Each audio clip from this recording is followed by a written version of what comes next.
வரமிளகாய், சீரகம், வரமல்லி, பெருங்காயம், பொட்டுக்கடலை இவைகளை மிக்சியில் அரைத்து பொடி செய்து பொரியல் செய்யும் போது இந்த பொடியை சேர்த்து பாருங்கள். பொரியலின் சுவை கூடும்.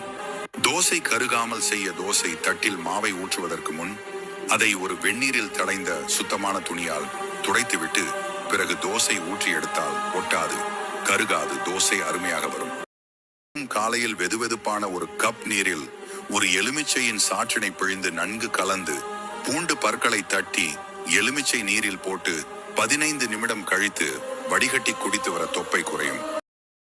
ஒரு டம்ளர் தண்ணீரில் சிறிதளவு மஞ்சள் தூள் சேர்த்துக் கொள்ளுங்கள்.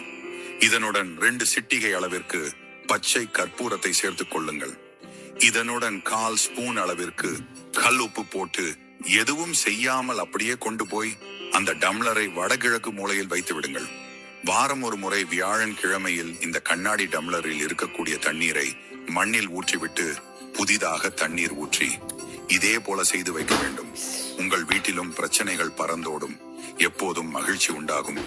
கால் வெடிப்புகள் மறைய இரவு தூங்க செல்வதற்கு முன்பு படிகார கல்லை தண்ணீரில் நனைத்து குதிகால் வெடிப்பில் மசாஜ் செய்து வர 3 நாட்களில் வெடிப்புகள் மறை. கண்களின் கருவளையம் மறைய வெந்தயத்தை ஒரு இரவு ஊற வைத்து அடுத்த நாள் அரைத்து பேஸ்ட் போல செய்து கண் சுற்று பகுதியில் மெதுவாக தடவுங்கள்.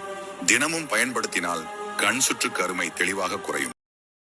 தினமும் ஒரு செப்பு பாத்திரத்தில் தண்ணீர் ஊற்றி துளசி இலைகளை போட்டு 5 மணி நேரம் ஊறவிட்ட பிறகு அந்த தண்ணீரை குழந்தைகளுக்கு கொடுத்து வந்தால் எந்த வியாதியும் அண்டி.